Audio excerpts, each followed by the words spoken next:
India news line में आपका स्वागत है। आज हम एक ऐसे भू राजनीतिक बदलाव की बात करेंगे जहां ईरान और इजराइल के बीच का संघर्ष अब एक नए और खतरनाक मोड़ पर पहुंच गया है। दशकों से चला आ रहा ये तनाव अब सिर्फ दो देशों के बीच की रशाकसी नहीं रही, बल्कि इसमें कई नए खिलाड़ी भी जुड़ गए हैं जो वैश्विक शांति के लिए गंभीर खतरा बन रहे हैं। इजराइल के लिए आज भी सबसे बड़ा खतरा ईरान है, जैसा कि उनके नेताओं ने कई बार स्पष्ट किया है। लेकिन अब स्थिति पहले से कहीं ज़्यादा जटिल हो गई है, जहां क्षेत्रीय लड़ाका संगठन खुलकर सामने आ रहे हैं और इन सब के बीच ईरान की परमाणु महत्वाकांक्षाएं एक बड़ी चिंता बनकर उभरी हैं। हाल ही में अंतर्राष्ट्रीय परमाणु ऊर्जा एजेंसी IAEA की टीम को ईरान ने अपने देश से बाहर कर दिया।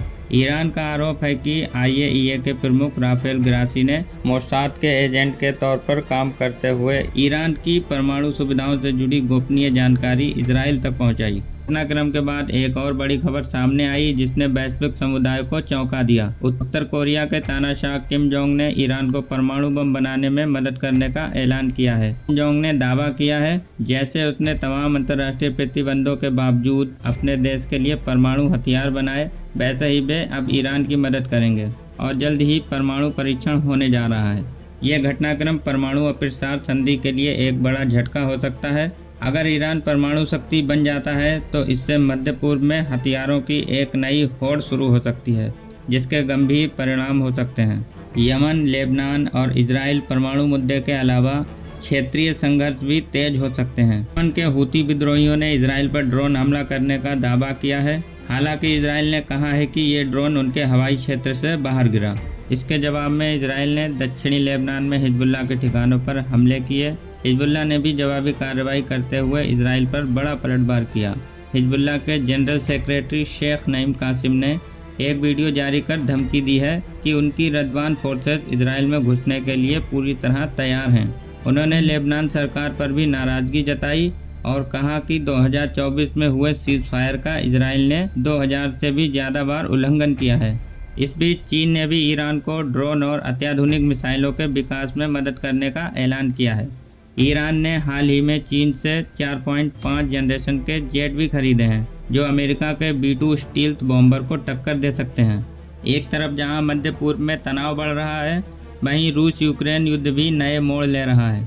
रूस ने यूक्रेन के सैन्य अड्डों और गोपनीय ड्रोन फैक्ट्रियों पर घातक हमले किए हैं, जिसमें यूक्रेनी सेना को भारी नुकसान पहुंचा है। इस हमले से अमेरिकी पूर्व राष्ट्रपति डोनाल्ड ट्रंप काफ़ी विचलित नजर आ रहे हैं। ट्रंप की ख्वाहिश है कि उन्हें शांति के लिए नोबेल पुरस्कार मिले और वे रूस यूक्रेन युद्ध में मध्यस्थता कराना चाहते हैं। हालांकि रूसी राष्ट्रपति पुतिन ने साफ कर दिया है कि जब तक यूक्रेन में उनके लक्ष्य हासिल नहीं हो जाते, युद्ध नहीं रुकेगा। ट्रंप ने इस पर निराशा व्यक्त करते हुए कहा है कि पुतिन लोगों को मारना जारी रखना चाहते हैं।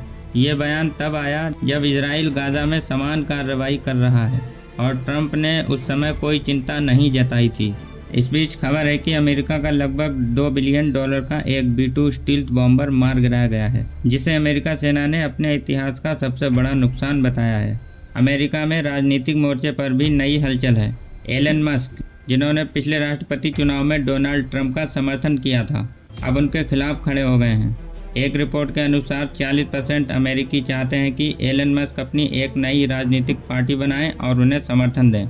ये दर्शाता है कि ट्रंप को अपने ही देश में एक बड़ी चुनौती का सामना करना पड़ रहा है और उन्हें पहले अपने आंतरिक मोर्चे को संभालना होगा, इससे पहले कि वे अंतर्राष्ट्रीय मुद्दों पर कोई बड़ी भूमिका निभा सकें। ये तमाम घटनाक्रम दर्शाते हैं कि कैसे वैश्विक व्यवस्था में शक्ति संतुलन बदल रहा है और नए खतरे उभर रहे हैं। क्या ईरान का परमाणु शक्ति बनना वैश्विक शांति को एक नए स्तर पर जोखिम में डाल देगा?